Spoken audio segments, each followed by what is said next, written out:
Hello everyone, welcome to Texture Math. आज के session में हम एंगुलर फॉर्म से रिलेटेड एक और इम्पॉर्टेंट टॉपिक डिस्कस करेंगे, जिसमें हम बात करेंगे एंगुलर फॉर्म की अप्रोचेस की। ठीक है, तो एंगुलर हमारे को दो फॉर्म बिल्डिंग टेक्निक्स प्रोवाइड करता है।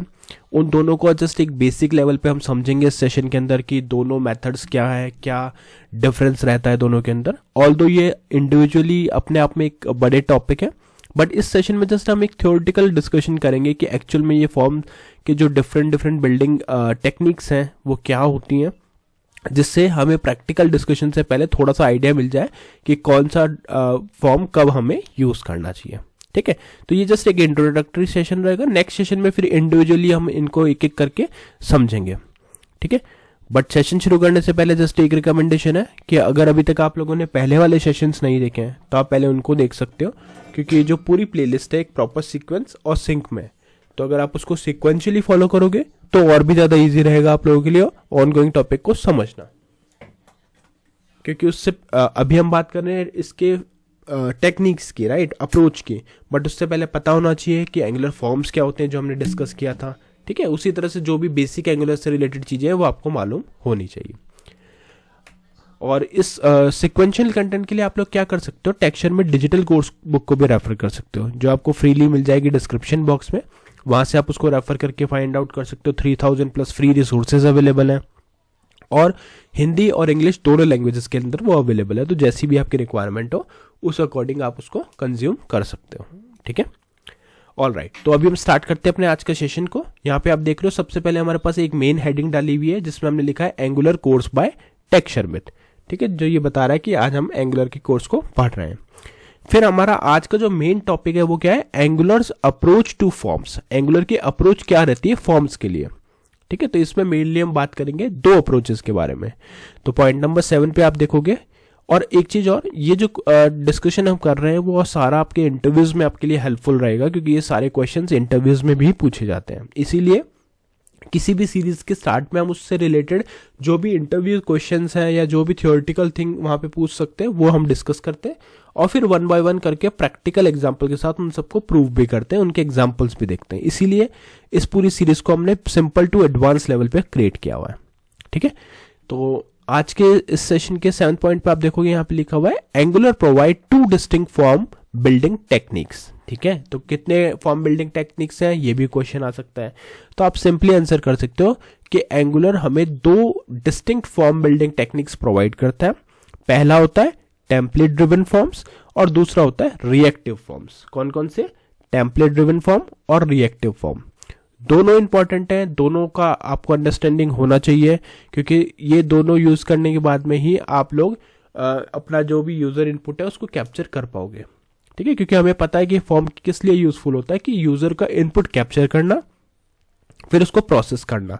तो दोनों मेथडोलॉजी इंपॉर्टेंट है, दोनों अलग अलग सिनेरियोज में यूज करी जाती है, तो वो भी अपन देखेंगे कि कौन से केसेस में हमें कब यूज करना है। ठीक है, तो सबसे पहले हम बात करेंगे यहाँ पे टेम्पलेट ड्रिवन फॉर्म की। कौन से फॉर्म की, template driven form. Template driven form वो फॉर्म होता है जहां पे फॉर्म का logic is mainly in the HTML template. ठीक है, तो टेम्पलेट ड्रिवन फॉर्म कौन सा फॉर्म है, वो फॉर्म है जिसका मेनली जो लॉजिक रहता है वो हमारा HTML के टेम्पलेट के अंदर रहता है। ठीक है, तो जो भी आप लॉजिक लिखोगे कोई वैलिडेशन का या कोई भी इंफॉर्मेशन से रिलेटेड, फॉर्म से रिलेटेड, तो वो सारा लॉजिक आपका आएगा HTML के टेम्पलेट में। इसीलिए हम बोलते हैं इसको template driven form.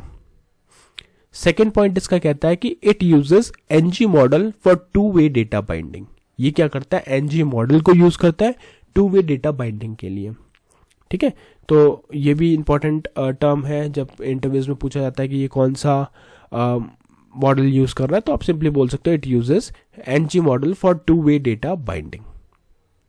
Third point इसका कह रहा है कि it is suitable for simpler forms. अब सिंपलर फॉर्म्स क्या होते हैं, देखो जब भी हम एप्लीकेशन बिल्ड करते हैं तो हम कई तरह के फॉर्म्स बना सकते हैं। हो सकता है कि आपको एक बिल्कुल सिंपलेस्ट फॉर्म बनाना है जिसमें 1-2 फील्ड से डेटा लेना है और उसको ज़्यादा प्रोसेस भी नहीं करना, सिंपली उसको यूज़ करना है, तो उस सिचुएशन में हम कहेंगे वो है हमारा सिंपल फॉर्म। और सिंपल फॉर्म जब बनाना है तो उस केस में हम रेफर कर सकते हैं टेम्पलेट ड्रिवन फॉर्म्स को। ठीक है, क्यों, ऐसा क्यों, क्योंकि ये more declarative and easier for beginners. तो जो भी बिगिनर्स हैं, जो मतलब अभी स्टार्ट कर रहे हैं एंगुलर पढ़ना, उनके लिए बहुत ईजी है ये और डिक्लेरेटिव है, मतलब सारी चीज़ें आप यहाँ पे डिक्लेयर करोगे आपको पता चल जाएगा, और ईजी है समझने के लिए भी और इम्प्लीमेंट करने के लिए भी। ठीक है, तो इसलिए हम कहते हैं कि जो टेम्पलेट ड्रिवन फॉर्म्स हैं वो मोस्टली सुटेबल रहते हैं सिंपलर फॉर्म्स के लिए, और ये इसलिए होता है क्योंकि ये मोर डिक्लेरेटिव है और ईजियर है बिगिनर्स के लिए। ठीक है, नेक्स्ट इसका पॉइंट कहता है it relies on Angular directives automatically tracking state. ठीक है, तो ये किस पे रिलाई करता है? ये रिलाई करता है एंगुलर की डायरेक्टिव्स ऑटोमेटिकली ट्रैकिंग स्टेट पे। ठीक है, तो ऑल्दो मैंने जैसे आपको बताया कि ये इंडिविजुअली आप अपने आप में भी बहुत बड़े बड़े टॉपिक्स हैं, इसीलिए हम इसको डिटेल में भी डिस्कस करेंगे नेक्स्ट सेशन में। पहले इनका फिर से थियोरेटिकल और जो टर्म्स है कि कब यूज होता है, कैसे यूज होता है, वो सब डिस्कस करेंगे। इस सेशन में जस्ट हम एक इंट्रोडक्टरी पार्ट हमने कवर किया, जहाँ पे हमने देखा कि कैसे टेम्पलेट ड्रिवन को हम आइडेंटिफाई करें। तो टेम्पलेट ड्रिवन को फॉर्म कौन सा फॉर्म होता है? जिसका लॉजिक मेनली आपको HTML टेम्पलेट में मिलता है। कई बार इंटरव्यूज में ऐसे क्वेश्चन भी आते हैं कि आपको पीस ऑफ कोड लॉजिक दिखाया जाता है और आपसे पूछा जाता है कि ये कौन सा फॉर्म है एंगुलर का। तो वहां पे अगर आप देख रहे हो कि HTML टेम्पलेट के अंदर आपका लॉजिक लिखा हुआ है, तो इसका मतलब है वो आपका टेम्पलेट ड्रिवन फॉर्म है। ठीक है, और फिर सेकेंड पॉइंट हमने देखा कि NG मॉडल यूज करता है टू वे डेटा बाइंडिंग के लिए, वो भी हम इंप्लीमेंट करके देखेंगे। सुटेबल रहता है सिंपलर फॉर्म्स के लिए, तो जहां भी सिंपल फॉर्म बनाने वहां पे आप इसको यूज करते हो। मोर डिक्लेरेटिव रहता है और इजियर रहता है बिगिनर्स के लिए। तो मतलब जब भी आप फॉर्म्स के बारे में स्टडी कर रहे हो तो पहले आप इसको स्टडी करोगे, फिर आप सेकेंड वाले फॉर्म के ऊपर मूव करते हो। और ये रिलाई करता है Angular directives automatically tracking state के ऊपर। ठीक है, तो आई होप ये वाला पूरा पोर्शन आपको क्लियर हो गया होगा कि टेम्पलेट ड्रिवन फॉर्म्स क्या होते हैं। अब हम बात करेंगे रिएक्टिव फॉर्म्स की। ठीक है, मैं चाहता तो आपको पूरा टेम्पलेट ड्रिवन का थियोरेटिकल यहीं पे कवर कर सकता था, बट उससे इश्यू क्या हुआ कि आपको फिर आइडिया नहीं रहेगा, इसीलिए पहले एक थोड़ा सा आपको डिफरेंस पता होना चाहिए, फिर आप अगर आप पूरा डिटेल में पढ़ोगे तो बहुत सिंपल वे में आपको चीजें समझ में आएगी। ठीक है, तो इसीलिए अब हम मूव करेंगे रिएक्टिव फॉर्म्स पे कि रिएक्टिव फॉर्म्स क्या होता है। तो रिएक्टिव फॉर्म्स वो फॉर्म होते हैं जिसका लॉजिक रिटर्न होता है टाइप स्क्रिप्ट के अंदर। तो आई थिंक इससे आपको डिफरेंस क्लियर हुआ होगा टेम्पलेट ड्रिवन फॉर्म्स और रिएक्टिव फॉर्म्स के बीच में, कि फॉर्म जो लॉजिक होता है, form logic is written in a TypeScript, मतलब टाइप स्क्रिप्ट के अंदर आपका जो है वो फॉर्म लॉजिक लिखा होगा। It uses explicit form control, form group and form array classes. ये एक्सप्लिसिट कौन कौन सी क्लासेस को यूज करता है? फॉर्म कंट्रोल को, फॉर्म ग्रुप को, फॉर्म एरे क्लासेस को ये यूज करता है।